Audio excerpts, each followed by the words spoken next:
Banyak untung, utang yang ditarik RI semakin sedikit. Juli dan Agustus 2021 merupakan periode paling mengerikan sepanjang pandemi coronavirus di Siase 2019 atau COVID-19 dalam 2 tahun terakhir. Semua sepakat tentang hal itu, akan tetapi pada saat yang sama Indonesia justru ketiban durian runtuh dari lonjakan harga komoditas internasional. Pada 2021 lalu penerimaan negara meningkat drastis akibat kenaikan harga komoditas internasional. Pemerintah bahkan akhirnya mampu membatalkan rencana penarikan utang senilai ratusan triliun. Hal ini memberikan dampak positif terhadap penerimaan negara yang mampu meraih target di 2021. Salah satunya terlihat pada penerimaan pajak.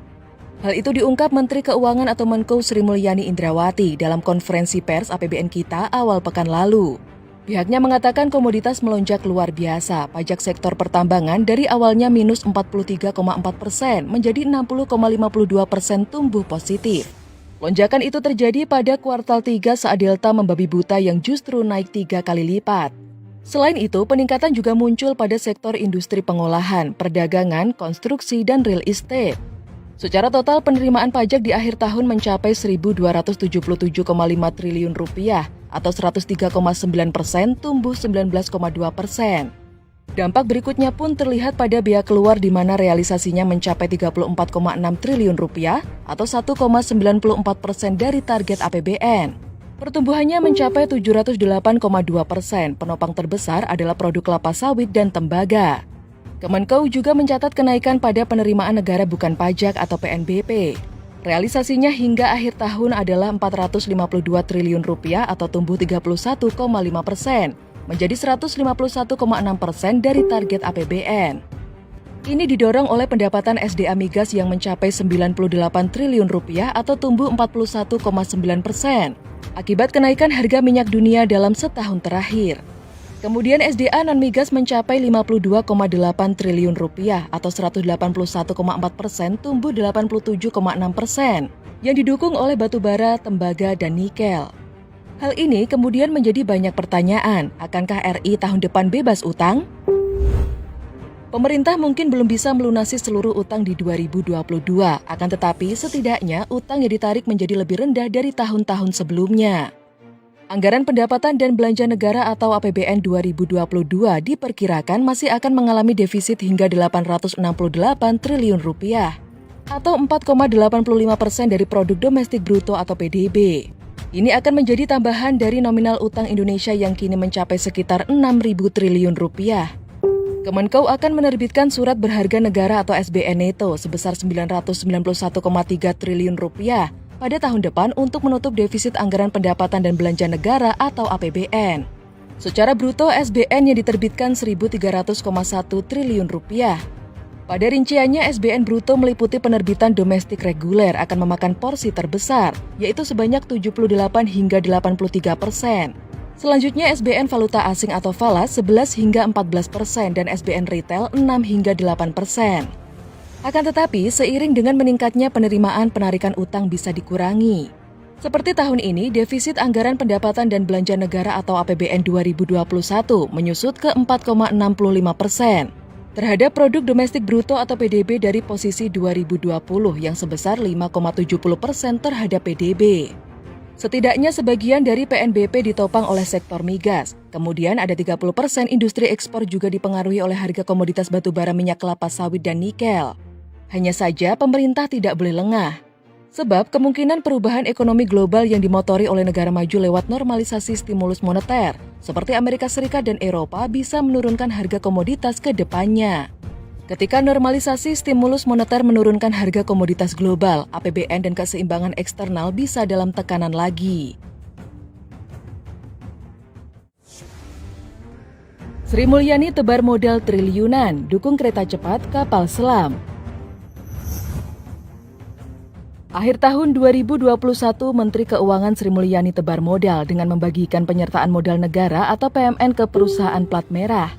Hal tersebut dikatakan dalam unggahan pribadinya @sm Indrawati. Pihaknya resmi membagikan total Rp34,2 triliun PMN tahun ini kepada 5 BUMN, yakni PT PLN Persero, PT Bahana Pembinaan Usaha Indonesia atau BPUI, PT KAI Persero, PT PAL Persero, dan Bank Tanah. Secara rinci, PLN menerima PMN sebesar 5 triliun rupiah untuk membangun listrik desa dan distribusi. Kemudian PT Bahana Pembinaan Usaha Indonesia atau BPUI menerima PMN sebesar 20 triliun rupiah untuk mendukung penanganan Jiwasraya yang kini dialihkan ke IFG Life. Jelang akhir tahun, sebanyak 230.000 polis nasabah tahap pertama Jiwasraya berhasil diselamatkan dan dipindahkan menjadi nasabah ke Indonesia Financial Group atau IFG, holding BUMN untuk sektor asuransi dan penjaminan. KAI turut menerima suntikan dana 6,9 triliun rupiah untuk menyelesaikan LRT Jabodetabek dan kereta cepat Jakarta-Bandung. Direktur Utama KAI Didik Hartantio mengatakan adanya kepercayaan pemerintah untuk memberikan penambahan PMN kepada KAI, maka KAI dapat melanjutkan proyek-proyek strategis nasional yang ditugaskan. Dana tersebut akan digunakan sebagai cost of run akibat keterlambatan pembebasan lahan dipo yang berdampak pada peningkatan biaya praoperasi, biaya interest daring construction dan biaya-biaya lainnya, dan Bank Tanah menerima sebesar 1 triliun rupiah sebagai modal awal operasi. Selanjutnya, PT PAL menerima 1,3 triliun rupiah untuk pembuatan kapal selam. Penguasaan teknologi kapal selam adalah satu dari 10 program prioritas nasional industri pertahanan di masa Presiden Joko Widodo atau Jokowi. Kemudian Bank Tanah mendapatkan suntikan dana Sri Mulyani sebesar 1 triliun rupiah sebagai modal awal beroperasinya Bank Tanah. Pihaknya mengatakan para direktur utama akan bertanggung jawab menggunakan dana APBN untuk uang rakyat secara benar, sesuai tujuan dan harus akuntabel. Dia pun memastikan kinerja BUMN penerima PMN bakal dimonitor oleh Kementerian BUMN dan Kementerian Keuangan. Selain itu, janji dan komitmen dari masing-masing perusahaan plat merah tersebut harus ditunaikan sesuai tanggung jawab profesional yang telah ditandatangani. Acara penandatanganan Letter of Commitment tersebut juga dihadiri oleh Menteri BUMN Erick Thohir, Menteri Agraria dan Tata Ruang Sofyan Djalil, serta Direktur Utama PT PLN, PT BPUI, PT KAI, PT PAL, dan Bank Tanah. Di sisi lain, Menteri Keuangan atau Menku Sri Mulyani Indrawati meyakini bahwa pemberian penyertaan modal negara atau PMN bermanfaat sangat besar untuk masyarakat. Meski PMN lebih tinggi dari yield SBN 10 tahun, hal ini ditunjukkan dengan manfaat ekonomi pada klaster infrastruktur, energi, pangan, perumahan, UMKM, dan pendidikan yang positif. Sri Mulyani menyatakan nilai Economic Internal Rate of Return atau EIRR atau ukuran kelayakan ekonomi pada proyek infrastruktur sebesar 21,05%. Definisi manfaat ekonomi berarti benefit dari pembangunan infrastruktur dinikmati oleh masyarakat. Benefit ini tidak tercermin dalam neraca BUMN, namun masyarakat dan perekonomian menikmati. Salah satunya memberikan PMN kepada PLN dan Pertamina. Adapun sebagai klaster energi, manfaat ekonomi dirasakan dengan hasil PMN kepada PT PLN dan Pertamina. PLN dan Pertamina akan meningkatkan pengembangan ekonomi menjadi daya ungkit sektor lain, meningkatkan iklim investasi, serta menciptakan akses energi yang berkeadilan. Selain itu, manfaat ekonomi klaster infrastruktur dapat dilihat juga dari sisi penciptaan lapangan kerja. Infrastruktur jalan mampu menyerap 20 juta orang, telekomunikasi dan informatika 891.000 orang.